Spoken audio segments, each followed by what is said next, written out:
ఎక్కడికి? బయటికి. ఎవరి దగ్గరికి? నన్ను కావాలనుకునేవాడి దగ్గరికి. రోడ్డున పడ్డామన్నమాట. అమ్మ పెట్టినప్పుడు అడుక్కు తినాలిగా. మూడుండగానే ఆడది బరి తెగించిందంటే ఆడదాన్ని ఏమనాలి?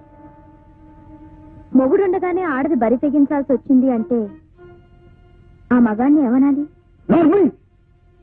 ఇంతవరకు సహించాను, భరించాను, ఓపిక పట్టాను. అది నేను అనాల్సిన మాట. ఆశ్రయం కోసం చిన్నపిల్లగా నీ ఇంటికి వచ్చినప్పుడు తండ్రి వయసున్న నువ్వు నన్నేం చేశావు? నీ పెళ్ళాం పోగానే బ్రతుకంటూ తెలియని నన్ను బలవంతం చేశావు. పెళ్ళాంగా ఉండిపోమన్నావు. ఉండకపోతే పోలీసులకు అప్పగిస్తానని భయపెట్టి మెడ వంచి తాళి కట్టావు. నీకు వయసున్నప్పుడు నాకు వయసు రాలేదు. నాకు వయసు వచ్చాక నీ వయసు ఉడిగిపోయింది. నువ్వు సుఖపెట్టావు, నన్ను సుఖపడ్డావు. అందుకే నా సుఖం నేను చూసుకుంటున్నాను.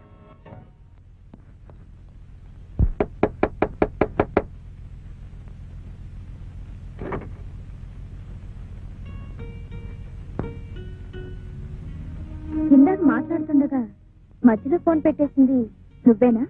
ఊరి పేరు చెప్పకుండా మాట్లాడింది మీరేనా? ధైర్యాన్ని బాగానే పుంజుకున్నావు. కూర్చోండి. ఏదో సొంత ఇల్లులా మర్యాద చేస్తున్నావే. సొంత ఇల్లు కాకపోయినా పరాయి ఇల్లు మాత్రం కాదు. కట్టుకోకపోయినా బాగానే ఆకట్టుకున్నాడు కాబట్టే కలిసి బ్రతుకుతున్నాం. ఎందుకలా నవ్వుతున్నారు?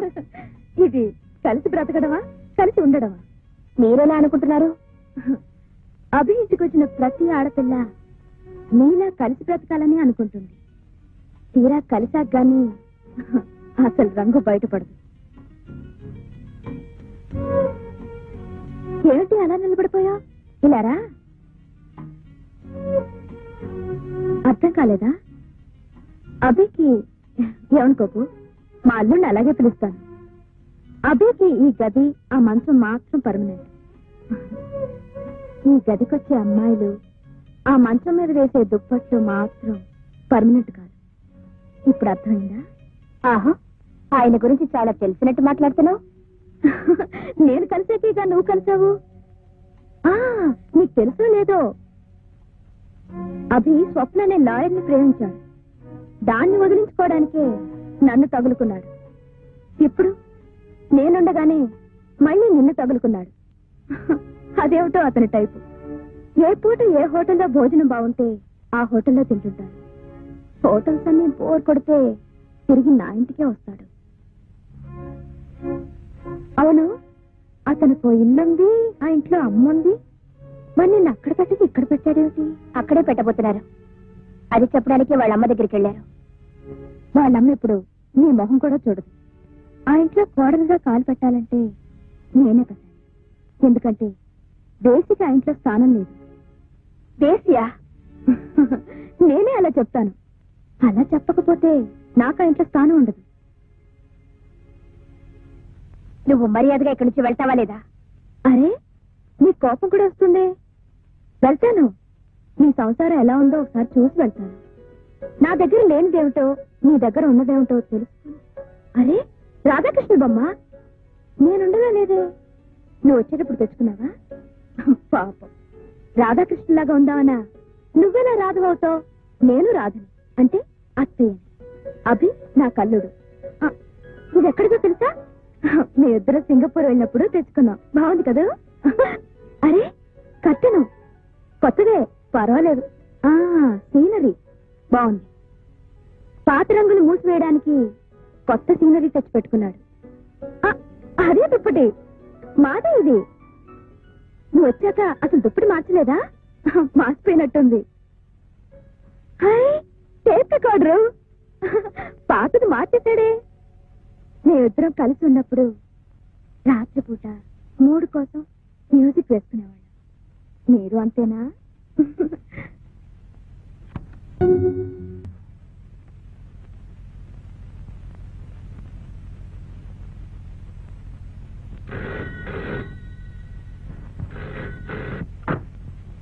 హలో, ఎవరు కావాలి?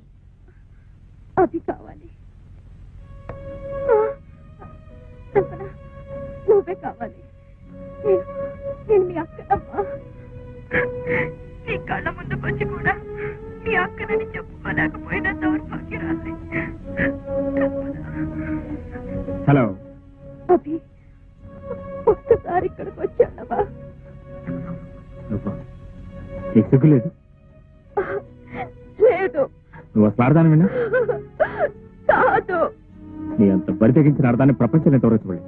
నిజమే, కానీ ఇంకో నిజం తెలిస్తే ఇలాంటి రాక్షసి ప్రపంచంలోనే ఉండదనుకుంటావు. ఏమిటది? ఒక్కసారి ఇంటికి రా, చెప్తాను. నేను రాను రాను రాను. మళ్ళీ ఎప్పుడు ఫోన్ చేయదు ఇక్కడ. ఇదే నా చివరి కోరిక, ఇదే నా ఆఖరి కోరిక కూడా. అభి, నీకో నిజం చెప్పాలి. నా గురించి కాదు, నువ్వు పెళ్లి చేసుకోబోయే కల్పన అక్క గురించి. కల్పన అక్క గురించి?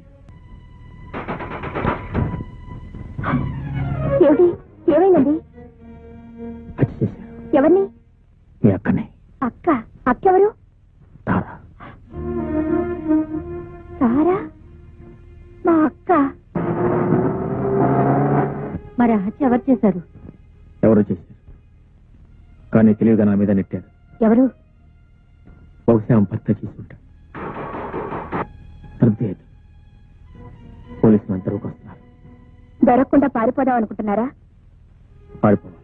పారిపోతే మీరే హంతకులని నిర్ధారణ చేసుకుంటారు. దొరికితే నేనే హంతకుడని శిక్షిస్తాను. మీరు కాదుగా? కాదని నాకు తెలుసు, కానీ చట్టం నమ్మదుగా. పారిపోయి నమ్మించగలరా? అసలు హంతకుని పట్టుకుని చట్టానికి అప్పగించగలను. ఆ పని ఇప్పుడు చేయొచ్చు. లేదు కాదు, ఏ తెలియదు. ఇంతవరకు నేను కొన్ని వందల సార్లు కోర్టులో హాజరయ్యాను, కొన్ని వందల సాక్ష్యాలు ఇచ్చుంటాను. ఎంతసేపు సాక్ష్యం న్యాయం జరిగింది, కానీ నిజానికి న్యాయం జరగలేదు. ఇప్పుడు నేను పోలీసులు పట్టుబడితే నేను నిర్దోషం నిరూపించుకునే అవకాశం కూడా నాకు. వద్దండి, మీరు పారిపోయి తప్పు చేస్తున్నారు. మీరు చూస్తున్న గుడ్డి లోకలాగే చట్టం కూడా గుడ్డిదనుకుంటున్నారు. మీరు మారిందే నిజమైతే పోలీసులకు పట్టుబడిపోండి. పోలీసుల నుంచి తప్పించుకొని పారిపోయేవాడు నా భర్త కాకూడదు. బాబు, కల్పనే కాదు, నేను అదే చెప్తున్నాను. ఇక్కడి నుంచి పారిపోయావో నా మీదొట్టే.